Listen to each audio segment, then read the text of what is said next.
Hello प्रिय मित्रों, इस कार्यक्रम में हमारे ईश्वर के साथ महत्वपूर्ण क्षण में आपका स्वागत है, जहां मैं हर रविवार को आपके साथ हिंदी में भी मेरे विचार बांटूंगा। विशेषकर रविवार की जो हमारी पूजन विधि है और जो पाठ हैं उनके बारे में कुछ विचार आपके साथ बांटूंगा, इस आशा के साथ कि ये आपको आपके रविवार के दिन में और शायद पूरे हफ्ते आपकी मदद करे कि आप ईश्वर के बताए मार्ग पर चल सकें और उसकी खोज में अपना जीवन अर्पित कर सकें। आज 7 जुलाई है और हम मना रहे हैं वर्ष का 14वां रविवार साधारण समय में।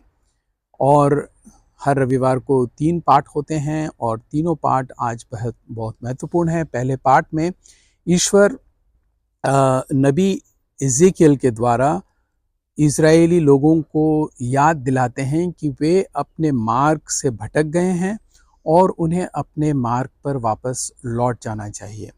और ईश्वर को मालूम है कि ये लोग इतने आसानी से अपने मार्ग पर नहीं लौटने वाले हैं, इसलिए प्रभु कहते हैं कि वो माने या ना माने तुम्हारी बात, पर तुम उनसे कह दो कि मैं एक नबी हूँ, ईश्वर के द्वारा भेजा गया हूँ और मेरी बातों पर ध्यान दीजिए क्योंकि ये ईश्वर के वचन हैं।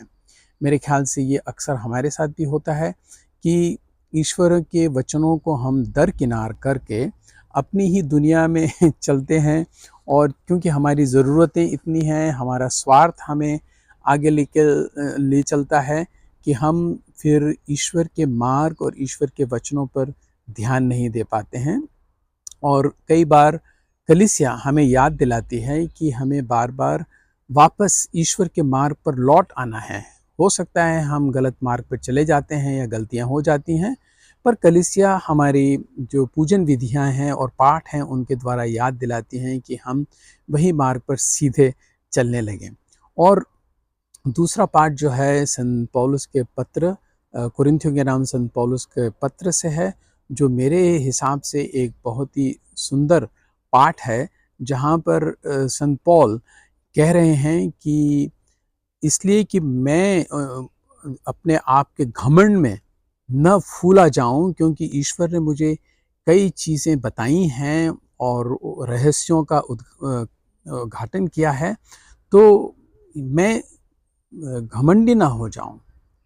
इसलिए ईश्वर ने मेरे अ, मेरे शरीर में एक कांटा उन्होंने बताया, एक कांटे के रूप में शैतान को भेजा है, और वे इस शैतान के विरुद्ध ईश्वर से कई बार प्रार्थना कर चुके हैं। संत पौल बोल रहे हैं कि वे इस कांटे को उनके शरीर से निकाल लें, क्योंकि कांटा तो चुभता है।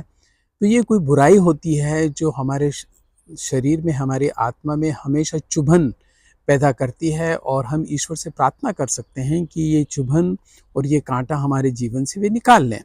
पर ईश्वर से उन्हें एक बहुत खूबसूरत जवाब मिलता है। ईश्वर उनको कहते हैं कि तुम चिंता मत करो, मेरी कृपा और मेरा अनुग्रह तुम्हारे लिए काफ़ी है। मेरी कृपा और अनुग्रह या अनुग्रह तुम्हारे लिए काफ़ी है।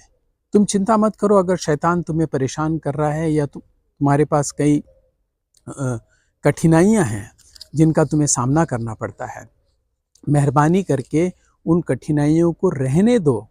तुम विश्वास करो कि मेरी कृपा तुम्हारे लिए काफ़ी है, पर्याप्त है। क्या तुम इस बात पर विश्वास कर सकते हो कि मैं सदा, ईश्वर बोल रहे हैं, सदा तुम्हें कृपाओं से भरपूर करने के लिए तैयार हूँ, और ये कृपा तुम्हारे लिए काफ़ी है। और आगे संत पौल बोलते हैं, तो फिर मैंने स्वीकार किया कि हाँ, ये मेरी कमज़ोरी है, पर इस कमज़ोरी में ईश्वर मुझे बलवान बना रहे हैं। और वो कहते हैं कि ये कमज़ोरी एक शक्तिशाली चीज़ में परिवर्तित हो गई है या हो सकती है। और ये जो प्रभु उनको कहते हैं कि मेरी कृपा में विश्वास रखिए, या मेरी कृपा और अनुग्रह तुम्हारे लिए काफ़ी है, ये विश्वास कभी-कभी हम खो देते हैं या हमारे जीवन में कम पड़ जाता है। और वही बात आज हम सुसमाचार में सुनते हैं कि किस प्रकार यीशु अपने उस जगह में आए जहाँ उन बड़े हुए थे, पैदा हुए थे या उनकी परवरिश हुई थी, वहाँ वो आते हैं और लोगों को सिखाना चालू करते हैं, लोगों को ईश्वर के बारे में बताना चालू करते हैं। पर इसके बदले कि वो उनकी बातों पर ध्यान दें, लोग सवाल करने लगते हैं कि ये कौन है, जो हमको सिखाने की कोशिश कर रहा है? क्या ये हम इसके भाइयों को और बहनों को हम नहीं जानते हैं? क्या इसका पिता वो बड़ा ही नहीं है, जो सुतार का काम करता है? क्या इसकी माँ मरिया नहीं है? अरे! तो ये तो हमारे साथ में ही बड़ा पला पौस हुआ है, तो ये हमको क्या सिखाने आया है? और ये शायद हमारे हम साथ भी कई बार होता है कि इसके बदले कि हम उस संदर्भ को और जो चीज़ हमको बताई जा रही है, सिखाई जा रही है, उस पर ध्यान दें और उसमें देखें कि क्या उसमें वास्तव में कुछ फल है या कुछ मुद्दा है, उसमें कितनी गहराई है। इसके बदले हम ये देखते हैं कि ये कौन है जो बोल रहा है।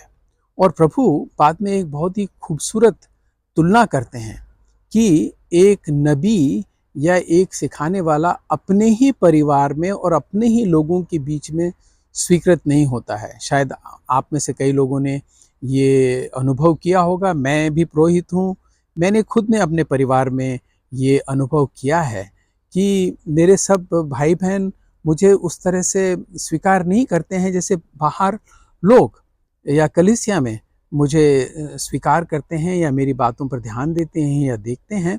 उस प्रकार नहीं होता है। मैं जानता हूँ हमारे देश में एक कार्डिनल हुआ करते थे जो अभी नहीं हैं और उनका नाम मैं नहीं बताऊंगा, परंतु उनका और उनके भाई के बीच में हमेशा तनातनी रहती थी और सालों तक वे बात नहीं, हालांकि वो कार्डिनल थे। कार्डिनल की एक अपनी रिस्पेक्ट होती है, आदर होता है, पर वो उनको नहीं दे रहे थे। मैं क्या कहना चाह रहा हूँ कि जो प्रभु कह रहे हैं वो कितना सही उतरता है हमारे जीवन में कि हमारे ही लोग हमें वो आदर और सत्कार नहीं देते हैं जो हमें मिलना चाहिए कभी कभी।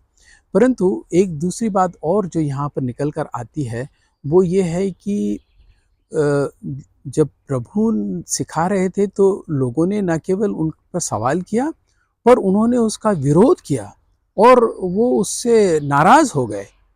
दे टुक ऑफेंस, मतलब वो उनसे नाराज हो गए। अरे नाराज होने की क्या बात है? अगर आप प्रभु की बातों को स्वीकार नहीं करना चाहते हैं, सुनना नहीं चाहते तो ना सुने। आप उन पर नाराज क्यों हो रहे हैं? और इस नाराज़ी की वजह से उनका जो विश्वास था मतलब कम पूरी तरह से कह लें नष्ट हो गया था या विश्वास की कहाँ वहाँ पर कोई गुंजाइश ही नहीं थी। और इसलिए सुसमाचार कहता है कि प्रभु ने ये कहने के बाद कि एक नबी अपने ही इर्द-गिर्द या अपने ही जगह में, संदर्भ में और अपने ही लोगों के साथ, अपने ही रिश्तेदारों के बीच में स्वीकृत नहीं होता है, उन्होंने वहाँ पर और आश्चर्यजनक कार्य नहीं किए, उनकी विश्वास की कमी के कारण। तो देखिए, जो विश्वास प्रभु संत पौल को कह रहे थे कि मेरी कृपा और अनुग्रह तुम्हारे लिए काफ़ी है, केवल विश्वास करो, वही बात प्रभु यीशु ख्रिस्त उन चेलों के साथ, उन लोगों के साथ नहीं कर पाए क्योंकि उनका विश्वास प्रभु में काफ़ी नहीं था। अगर आप इस चैनल को सब्सक्राइब करना चाहते हैं तो अभी मौका है, आप इसे सब्सक्राइब कीजिए और ये वीडियो दूसरों के साथ भी शेयर कीजिए कि उनको भी लाभ मिल सके। और मैं आपको बहुत सारी शुभकामनाएं देता हूं। आपका रविवार खूब अच्छा बीते। धन्यवाद।